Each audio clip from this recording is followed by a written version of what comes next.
getting ready to take on the Cincinnati Bengals and try and go point for point with that Bengals offense. But coming off of 2 straight wins is the quarterback of the Dallas Cowboys, getting ready for Monday Night Football, Cooper Rush. Good to see you, sir. How are you? We're doing great. Thanks for having me. You got it. So let's hit the Wayback Machine a little bit here, because I'm a Michigan guy. You're a Central Michigan guy. Walk me through the options you had coming out of high school there in the great state of Michigan, Cooper. Yeah, Central Michigan was my only offer. Was happy to take it. Got looked at a little bit by Michigan State, but not much really, and kind of bounced around a bunch of camps in the MAC, and Central offered, and they're the only ones, and we took it. So Michigan didn't offer you anything? Nothing from the University of Michigan to you, Cooper? No. Huh. No. Who was the coach then? Who was that guy at the time? Do you remember? Was it Brady Hoke? I think it would have been. Was it Hoke? Might have been Hoke. Yeah, it was. Yeah, Brady Hoke. Pre-gym back in the day, right there. And so when you went to Central, how many people were coming to your campus from the pros back in the day, Cooper? Not much. I don't know. We've produced some guys over the years. It's been a good program. I don't know how much teams we're looking at and things like that. But we had a couple players a couple years ahead of me. We had a first overall pick in Eric Fisher. Yep. We played 1 year with him. Had a good receiver for a couple years that teams would look at. So, it wasn't a huge thing of like trying to get looked at. It was just kind of playing ball. Then it kind of happened. Were you at the combine? Did you go to the combine, Cooper? Yep, did the combine. Yep. Okay, so were the Cowboys interviewing you at that point in time? Were they on your radar screen? Or they you on theirs, from what you could tell? No, the only time I talked to Dallas was at the Shrine Bowl, kind of just in those informal meetings, walk around the hotel lobby, things like that. That was when I talked to a Dallas guy, and that was the one and only time. Until you heard from them after the draft in 2017. Correct, yep. Who was the one who called you when the draft was over to say, we'd like you to come to the Cowboys and try out for our team? Yeah, Wade Wilson was the QB coach at the time, and he gave me a call, and me and my agent were like kind of doing the math. There's only 2 QBs on the roster, so we're going there. And the rest, and 8 years in now, with technically a second stint here with the Dallas Cowboys, how do you stay ready?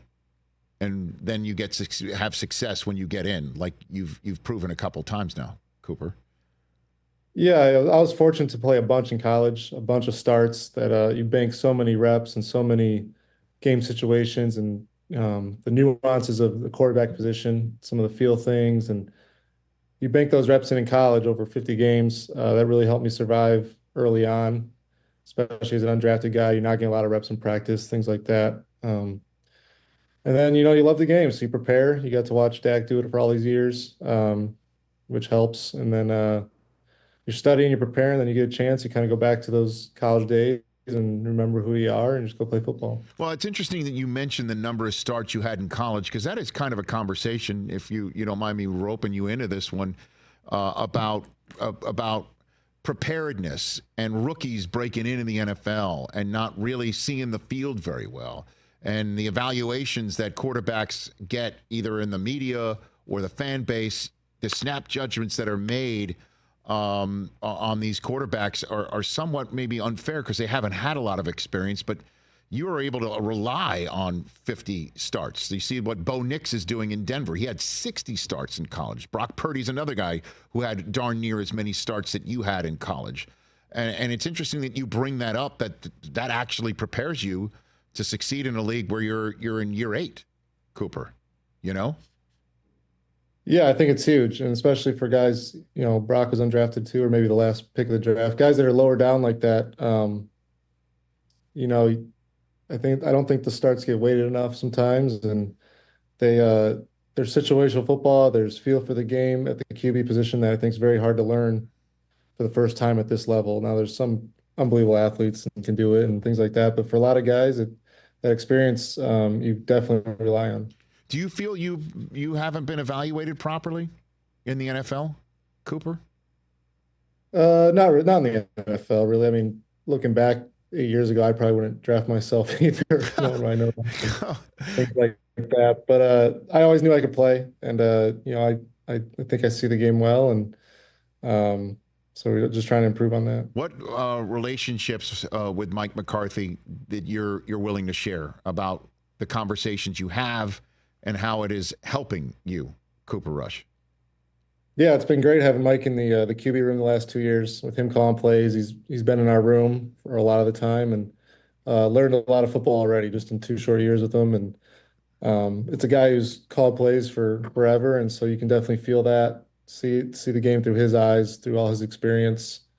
I think it's pretty cool. It's pretty special. What football have you learned from him? You got a specific example you can throw my way here, Cooper Rush? Yeah, just really the route running and timing and how it times up with the footwork of the quarterback. It's kind of his specialty, and what he's brought to us. He's helped Dak and myself and all the QBs really with tying our feet to route running. Is something that we all kind of never heard about, never thought about, thought didn't matter that much, and then hear him explain it and see the proof of it, and how you coach those guys tying into how you're coached is pretty amazing. Cooper Rush here on the Rich Eisen Show.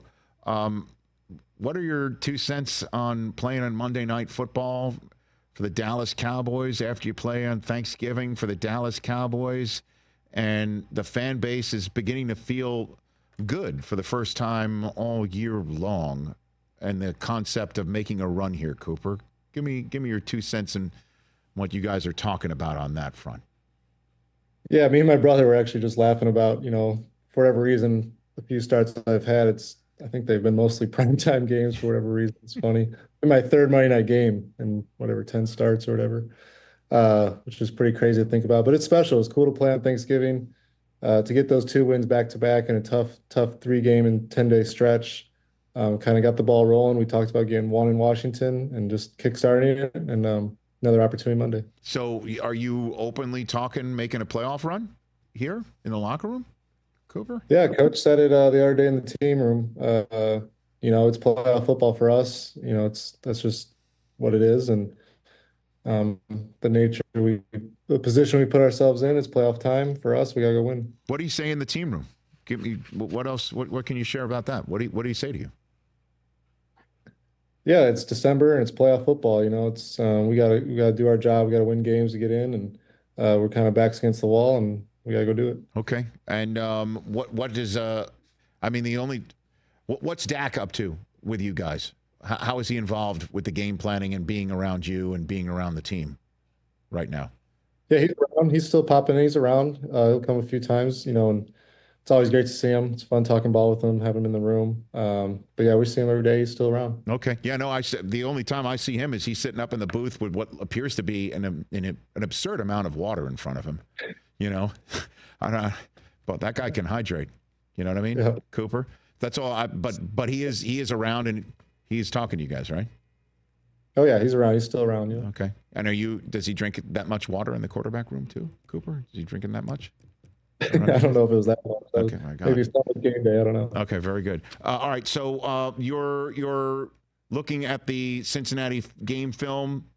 You're seeing what? Like what? Who you're circling? What are you talking about? What's the challenge that's there in front of you for this Monday night game, Cooper Rush? Yeah, they a veteran group that's been with the defensive coordinator for a long time. So they're multiple. They can do a lot. So they understand their system and they know their system and they do it well. You have a premier pass rusher, over there on the left side. So it's a veteran group that knows what they're doing. So you gotta execute and bring your A game with our communication and things like that. All right. Cooper Rush, I appreciate the time, man. Good luck to you on Monday Night Football. You're carrying a lot of hopes of a lot of fans of the Cowboy fan base going into this game and beyond. Yes, sir. Appreciate it. You got it. That's Cooper Rush, quarterback of the Dallas Cowboys, right here on The Rich Eisen Show. Catch The Rich Eisen Show every single day on the Roku Channel, 12 to 3 Eastern, for free.